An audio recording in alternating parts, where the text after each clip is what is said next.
Sarah have a PowerPoint. You have a PowerPoint, so go ahead and share it. I'm supposed to stop share, so go ahead.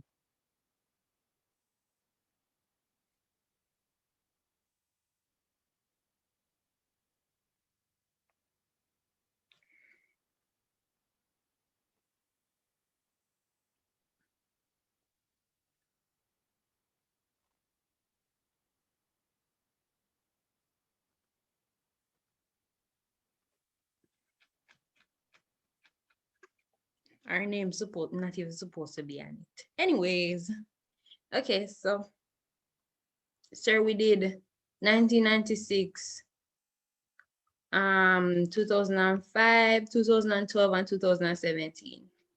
Yes. 1996. By the late 1950s, conditions in Cuba were ripe for revolution. Corruption, political instability, and repressive governments, among other factors, led to the growing conviction that things had to change. The United States' opposition to the changes introduced by Castro contributed to Cuba's closer ties with the Soviet Union by 1962. Mm-hmm. A described the conditions in Cuba in the late 1950s, which made the island ripe for revolution, and B outlined events that led to closer ties between Cuba and the Soviet Union by 1962. So the points for part A would be political instability, corruption within the Cuban government, poverty, and I don't know if the fourth one right, sir. You said one, One political was political instability, instability. corruption within the Cuban government. No, I thought you're going to type corruption to political instability. Also link corruption and political instability as one. Yes. Poverty, US involvement in Cuba. Yes. And what else? When you're going to talk about poverty, what would you discuss in poverty? For poverty, Unemployment, unemployment was high. Yes. living conditions were poor. Poor living conditions. Yes. You could talk Um, about, go ahead. Not enough sanitation facilities. Yes, very good, very good. What about housing? Oh, housing was limited also, and they were like poorly constructed, like Very in the good. rural areas, rural areas. All right. So because of this, the Cuban wanted to, it was ripe for a revolution. When you deal with political instability, what would you discuss?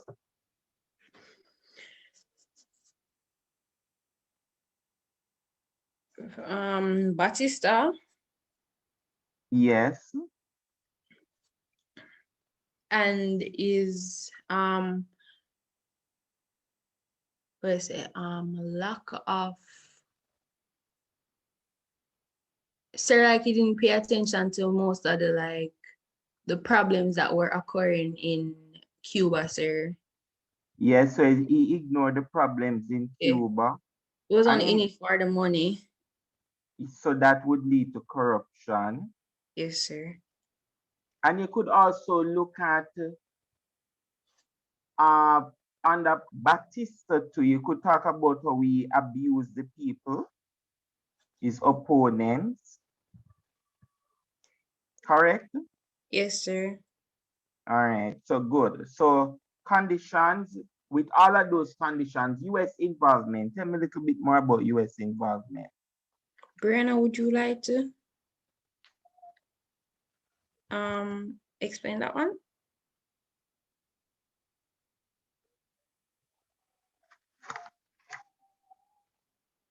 Sir Brianna is in the meeting. Should they? Yeah, sure. All right, go on to B. Well, what was B again? Outline the events that led to closer ties between Cuba and the Soviet Union by 1962. One of the Yes. answer, similar communist ideologies. Sir, would the Mm. Cuban Revolution be one of them? What about it? How would you link it? Well, because of the Cuban Revolution, sir, the United States basically them did what I would say abandon Cuba, sir. Not abandon. Well, Abandon is the word, but they placed on. embargo on Cuba. So yeah, you are correct. So both of them have similar communist ideologies. And then another reason is the embargo that was placed on Cuba by the US. What else?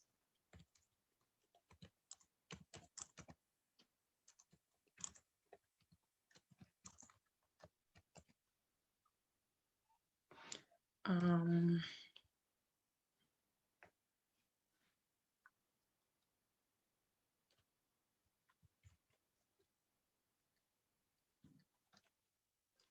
I don't know. Anyone else from the class? What else? Sir, could one be the what do you call it, the social outlook that US gave Cuba? So not a lot of people wanted to do anything with them, not just trade. Social outlook? Yes, sir, because after the US split ties with them, they also removed them from the OAC, I think this organization that they had. Very good. So embargo, embargo is G. Oh, So you could, very good. So uh uh you could talk about the, which is, if you want to use social outlook, but I would say um the basic, I understand what you're saying, because what they do is that any country that uh linked with the US, any country that linked with The Cubans, sir, the they Cubans. eliminated them in a sense. All right, so which will take me to this PowerPoint, to this. Stop share screen for a minute for me, please.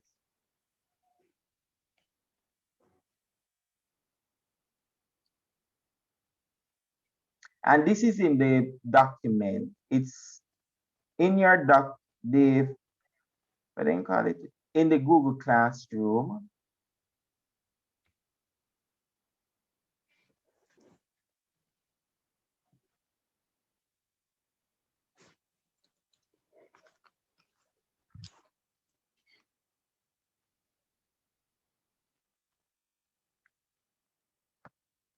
So this is how the American would have responded to the Cubans, right? And it was through the American response to Cuba, how they would have responded to Cuba, that would have forced Cuba to join with the Soviet Union, right? And sir, so, we have a question like that, But sir go answer the question. but that is the same thing that the question is asking. It's the same thing? Yes, outline the events that led to to closer ties between Cuba and the Soviet Union. Well, that wasn't really the question. The question is that what was the US response to Castro's revolution in 1959? But it's That, because of how the US responded that is going to lead the Soviet Union and Cuba to have a close ties.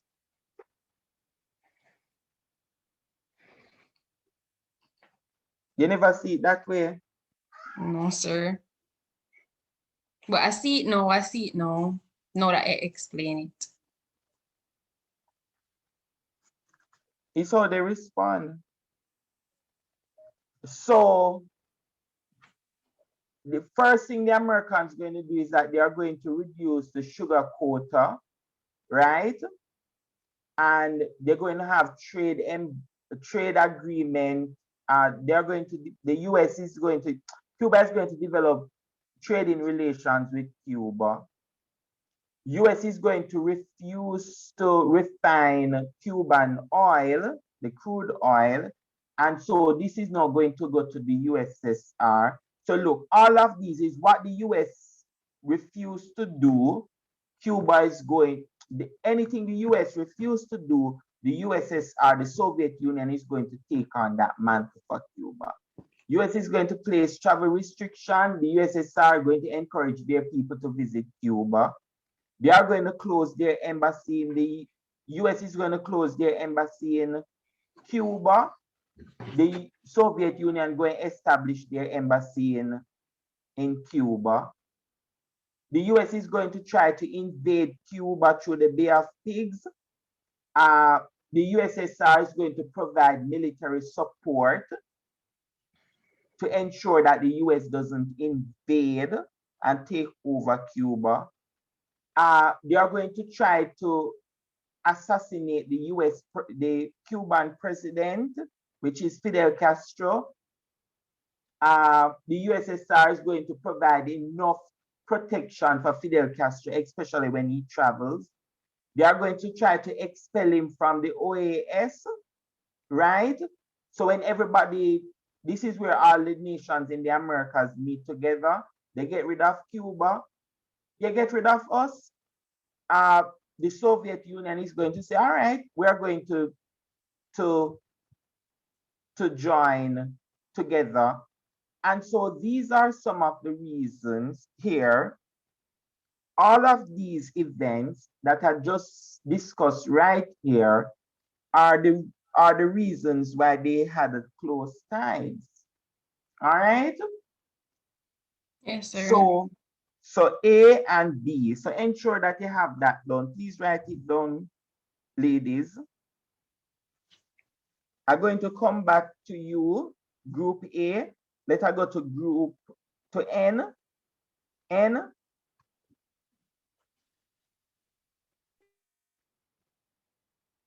Sir, Okay, sir. Yes. when they make the correction to the PowerPoint, it's gonna be posted in the classroom. Yes, they can. They have the liberty to post it. Please do. Thank you. N. N. Bartley. Sarah coming. Let me. Oh, okay. Sure, can you guys see the screen? Yeah. Yes, darling. So the question was 1998, and it was, in what ways did the United States secure control over Cuba by 1959? And the first way was by recognizing Batista as the president in Cuba and ignoring his ill actions as he was a puppet for the US, as well as providing him with weapons. The second point was that they control the Cuban economy. As we know, they own majority of Cuba's services, for example, owning 40% of the raw sugar industry. The third point was that there was also the drawing up of the Platt Amendment, which states the conditions for US intervention in Cuban affairs. The second part B, says outline the conditions between 1952 and 1959 that led to the Overthrow of Batista. Right, so that led to the overthrow of Batista. And the first point would have been the economic control of Cuba, and just a brief explanation of what that is, which meant that the US had almost full control over Cuba's economy. You had the political control, which was that Batista was a puppet president, meaning that all of his actions were in the best interest of the United States and not the Cuban people. The third point would have been the social control. So with Batista in power, Cuba became America's little playground. Most of the employees in American-owned businesses were Americans, causing a high rate of unemployment. Part C, what major changes did the Castro Revolution bring about in Cuba by 1962? Now, the first part of this answer would have been Castro implemented the Agrarian Reform Act in 1959, and we know that in this act, lands were American-owned lands were seized and they were turned into government property, which is the firm belief of communism. The second point is that Castro removed all the government workers that worked in Batista's reign to prevent any future corruption. And the third point is that Castro increased healthcare in the country by building clinics, giving citizens free healthcare. He had mobile dispensaries and he made more doctors available in the rural areas.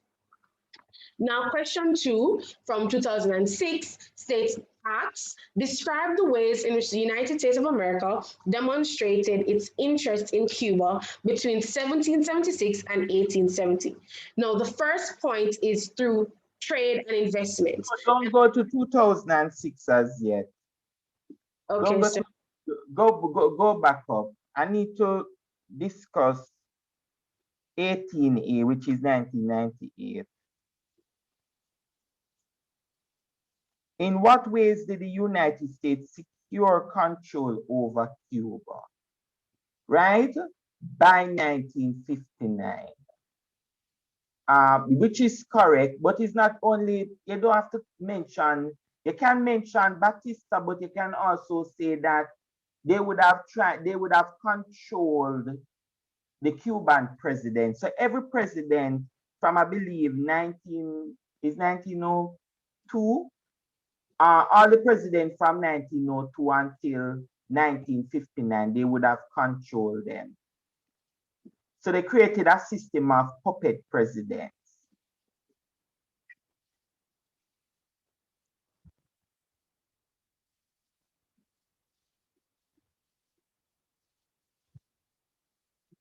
okay, sir. And then another point you could also add, which I know that it's not really tied,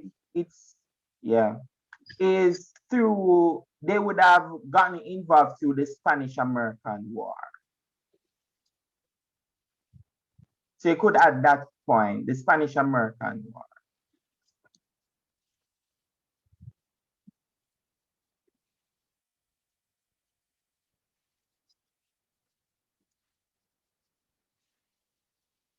Because had it not been for the Spanish-American War, they would not, would not have full control over Cuban political affairs. So we'll come back to the other questions. So these questions answer the question. So 17, 18, some D from 2000. We'll come back to you. D from 2000.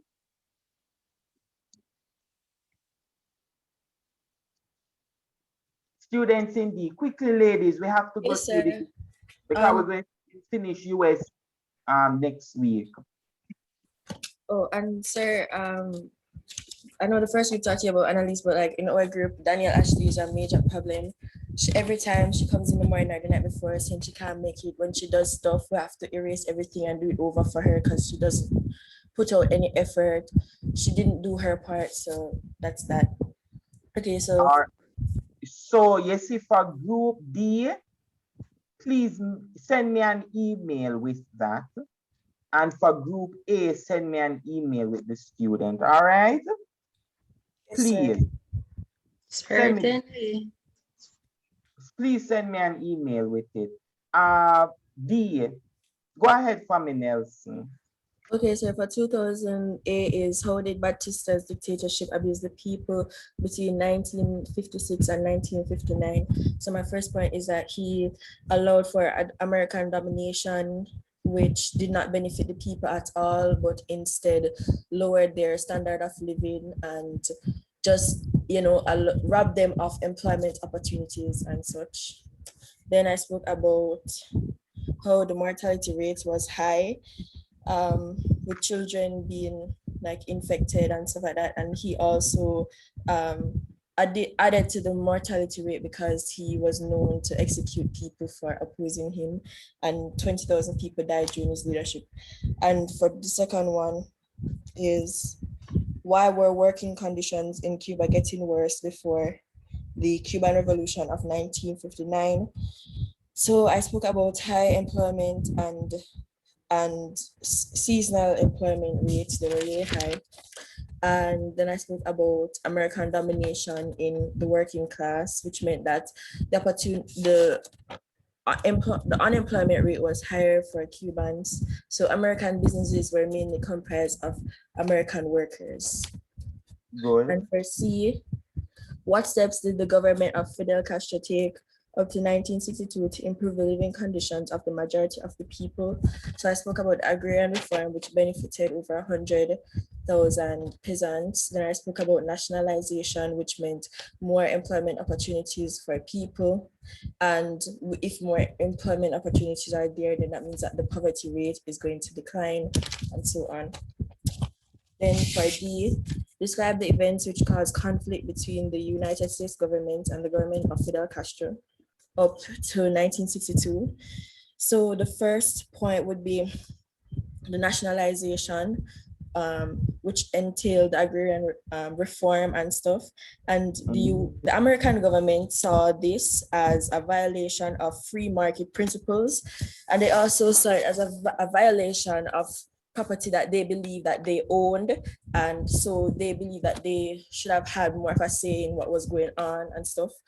And the second event was the reduction of the sugar quota. This was July of 1960. And this would mean that the Cuban government would have to seek other buyers for sugar. Then the third one was on October 1960, the US placed an embargo on exports to Cuba, except food and medicine. And on February 7, 1962, the embargo was extended to include almost all exports. Then the fourth event was the Bay of Pigs invasion in 1961, which was an attack launched by the CIA during the JFK administration to push Cuban leader Fidel Castro from power. All right, very good. Ladies, hope everybody's taking points. Hadi, you see the questions repeat is the same thing. R, thank you very much. R, 2002, 10 marks.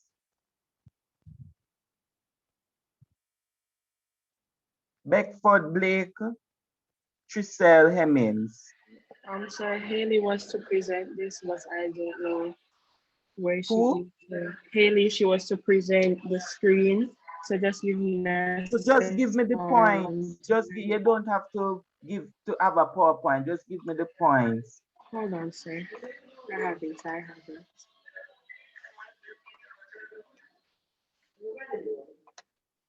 Mommy, please don't make any noise. So are you able to see my screen? Yeah. Okay. Mommy, sir, it's kind of hard for me to do the presentation. Just do the presentation. Look how much time my son in here making noise. Okay. With them woman, we're not at school. Okay, sir. Cuban Revolution questions. We got 2002, 2011, and 2014. The first question was, explain why the United States intervened in the Spanish-Cuban War in 1898. Yeah. The answer for that is that the war that erupted in 1898 between the United States and Spain was preceded by 3 years of fighting by Cuban revolutionaries to gain independence from Spanish colonial rule.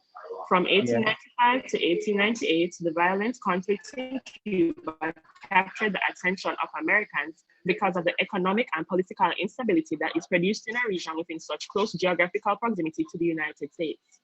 The long-held U.S. interest in ridding the Western Hemisphere of European colonial powers and American public outrage over brutal Spanish tactics created much sympathy for the Cuban revolutionaries. By early 1898, tensions between the United States and Spain had been mounting for months. After the US battleship Maine exploded and sank in Havana Harbor under mysterious circumstances on February the 15th, 1898, US military intervention in Cuba became likely. As a result of the bombing, 260 American men, which also acted as another motive for the United States to intervene in the Spanish War. So when it says 260 American men, it's supposed to say that they were killed. I don't know why that's not there. Yeah. But yeah. Question 14. Stop there. Okay. So another point which is very important that you have to mention is the yellow press. for this question, Yellow Press, where it is tainted journalism, where a lot of the Cubans who would have left Cuba during the First War of Independence, they remained in the United States, and they had a lot of negative press about Cuba. So they used the press to force the American government to enter the the Spanish-Cuban War. Okay, sir. So always remember that if they get a question about this, you must, everything is correct, but you must include the yellow press. Okay, sir. The role of the yellow press and how journalism plays a very important role in propaganda. Okay, sir. And it's not really propaganda. It's propaganda, yes, but they painted Spain as being a terrible place. And America had to come to save the Cuban people. All right, good, good. 2003, Archer Myers Thorpe.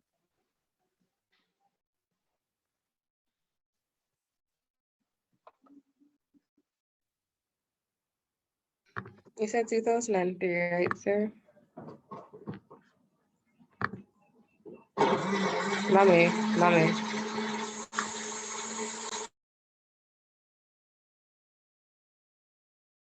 Thank you. Sorry about that. So 2003.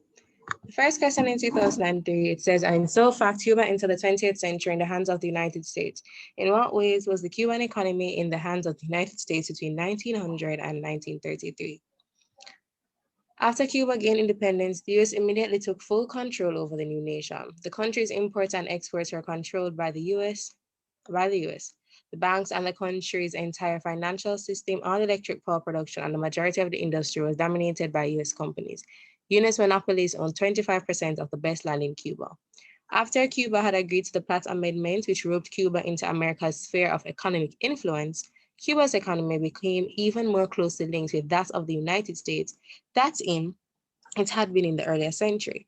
This facilitated US penetration of the Cuban economy. The amendment stipulated that Cuba could not transfer land to any foreign power except the United States, that it could not acquire any foreign debt without the US approval, and would allow American intervention in Cuban affairs whenever the US thought it was necessary. The US began to develop the economy of Cuba by more than tripling their value of exports to the US in under a year.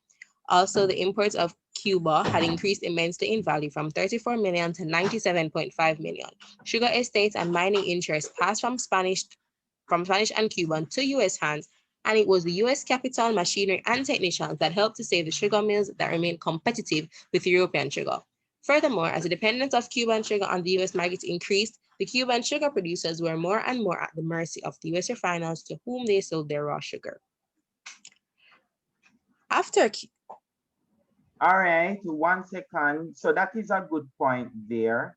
So if you realize, class, that 2003A is asking the very same thing. You see from 17A, where Group A presented and said that they couldn't explain the US involvement, how the US involvement led to the ripe for a revolution. This is answering the question. It is answering the question. All right, go on to B for me, please. Outline 2 ways in which the United States influenced Cuban politics between 1898 and 1933. 5 marks. Following the defeat of Spain, Cuba was placed under American military governors. Constitutions had to be drawn up for the new government, and presidents and the Americas insisted that the Constitution included the Platt Amendment, which would give them the right to interfere in Cuban affairs. The Cuban government could not sign foreign treaties or accept foreign loans without approval from the United States, and many of the Cuban presidents that were elected were mere puppets and yes men for the US military occupation was enforced at least 4 times. Excellent. That's an excellent way of answering the question. C. Describe 4 of the social consequences of rising in the United States presence in Cuba between 1898 and 1933. US culture began to take root in the country of Cuba, and the first public works was undertaken in the capital during the first period were civilian and sanitary projects. Sanitation measures such as a refusal disposal system were instituted, and a sewage system put in place also made sure the streets were cleaned. This was carried out in the interest to limit diseases and other illnesses, also to aid in the well-being of the country's environment, health, and cleanliness. Another social consequence was health. Hospitals and asylums were built, and essential supplies, etc., was provided for suffering Cubans. For example, a healthcare program under Dr. Walter Reed and Carlos finally eliminated malaria and yellow fever. That finally shouldn't be capitalized. Since the presence of the US, education was rehabilitated. New schools were built, and the University of Havana was reopened. The textbooks used in the schools were written, printed in, and sent from the US. In many instances, they were merely Spanish translations of American publications. For example, the books often confused Cuban natives who were not familiar because they were bound in the United States for sale in Cuba. The final consequence was discrimination among Afro-Cubans. Much colored prejudice was evident in the dealings of the Americans with Cubans.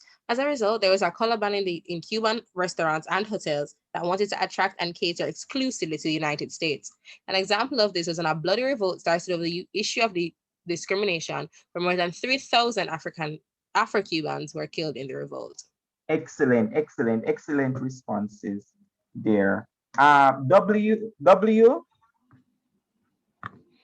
Britton, Lawrence Samuel Williams. Yes, sir. Answer all the questions. 15A, just Yes, 2004, which is one.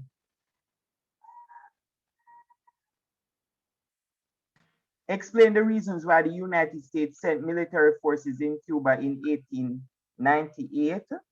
Yes, sir. So, sir, for that, have the Spanish-American War, that took place in 1898, sir. Sir, this was because the United States urged Spain to terminate the fighting, but the revolutionaries would be satisfied with nothing short of independence. The continuing disorders led the United States government to send the battleship Maine to Havana in January 1898. The ship's destruction was accompanied by the loss of 260 American lives. So the United States, blaming some eternal causes, demanded reparation and presented a viral ultimatum to Spain, calling for an immediate armistice. The Spanish government refused, and the United States president at the time was William McKinley. With the permission of the Congress, he declared war on Spain in April 1898. After 3 months of fighting, Spain sued for peace. And then, sir, because of that, the Treaty of Paris was drawn up in December 1898, and Spain relinquished sovereignty over Cuba and Puerto Rico. Additionally, sir, the Platt Amendment was drafted to govern the relations with We Cuba. can't deal with the Platt Amendment as yet because the question asks you up to in military forces in 1898. So all the other part of the answer good. The only part that you miss out is the yellow press, the role of the yellow press. All right. Yes. So the question, the group that got 2002 explain why the United States intervened in the Spanish-American War in 1898, and your group, which is explain the reasons why the US sent forces into Cuba in 1898, is asking the very same question in a different way. Yes, sir, I realized that when Akila did it. All right, but the only thing that is missing, very good. I love how you discuss it. And to get the full marks, you just need to discuss the role of the yellow press. And discuss in more detail that the Cubans were actually fighting for their independence. Good attempt. 2005A. Just give me the answers for go to 16A for me, please.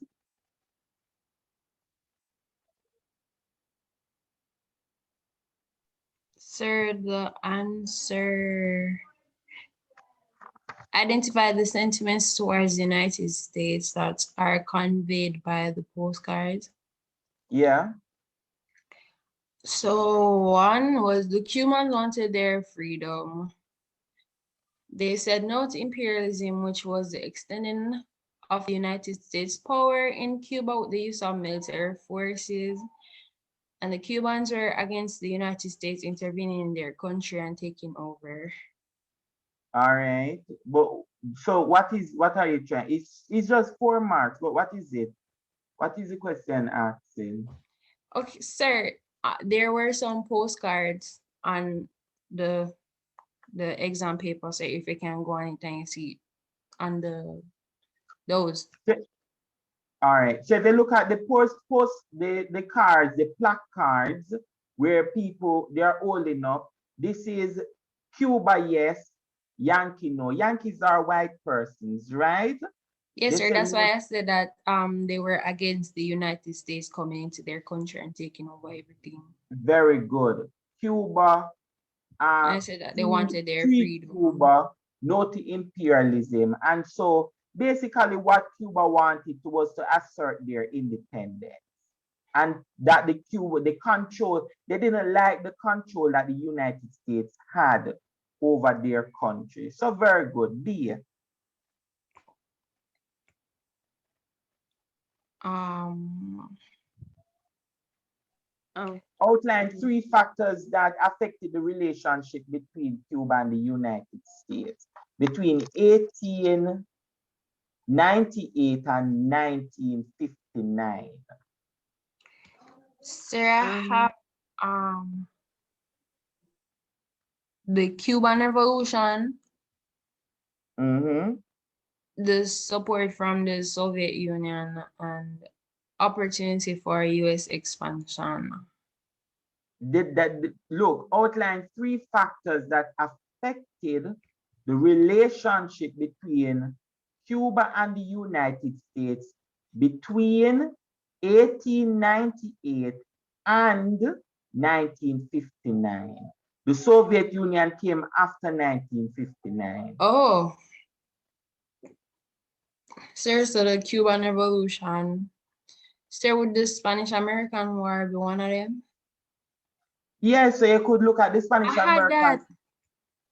And what else? Sir, could we also look at the Platt Amendment? You could look at the Platt Amendment, yes, very good. Spanish-American War, the Platt Amendment, what else? Sir, the US opportunity for US expansion, is that one of them? How the US take over their economy. The same thing that Carol talked about, the prejudice against Afro-Cubans. These are how the relationship was affected. The US control them. That's all the question is asking, how the US control the Cubans during this period. 3 ways in which they control them. And by answering 3 ways in which it controls them, you're going to show how that level of control affected the relationship. Cubans are going to get upset. That's why they said yes to Cuba, no to Yankee. Free Cuba, no to imperialism. They're against the US control. Cubans can't do certain things. C, explain the reasons for the expression of such sentiment. Why? Explain the reasons for the expression of these sentiments here after 1959. Sir, because most of the Cuban economy was in the hands of the United States. After 1959. Oh, because of Fidel Castro? So Fidel Castro is going to come in, and the US now is going to, what the United States is going to do is they're going to place embargo. They're going to try to assassinate Fidel Castro. They're going to paint Cuba as a very bad country and a communist country. They're going to put a lot of restrictions and all of these different stuff. So in all of that is going on, the Cubans are saying, we support Fidel. Yes to Cuba, no to the Yankees. Free Cuba. Free Cuba from who? Free Cuba from the United States. Let Cuba let Cuba trade with whoever they want. Don't put an embargo in Cuba, because if the US put an embargo on Cuba, anywhere US businesses are, they are going to put embargoes. They can't trade. So US business in Jamaica cannot trade with Cuba. Cuban diplomats here living in Jamaica cannot go to Price Mart. They can't stay in US hotels. Why? Because it's owned by the US? It is owned by the US, even though they live in Jamaica, even though it is in Jamaica.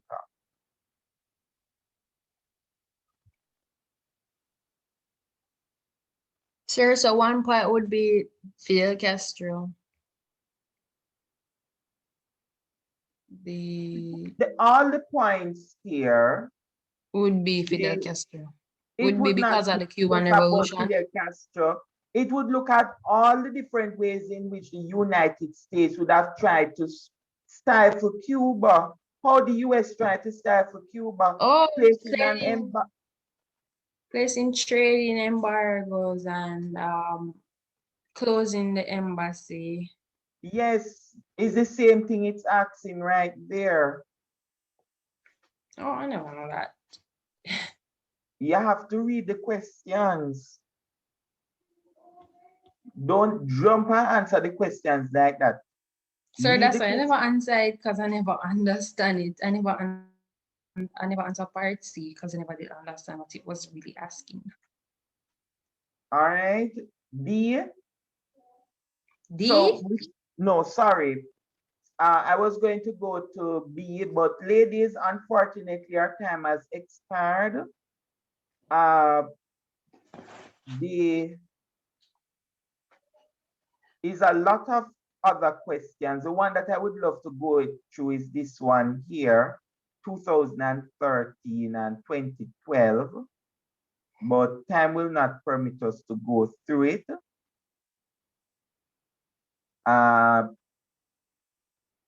But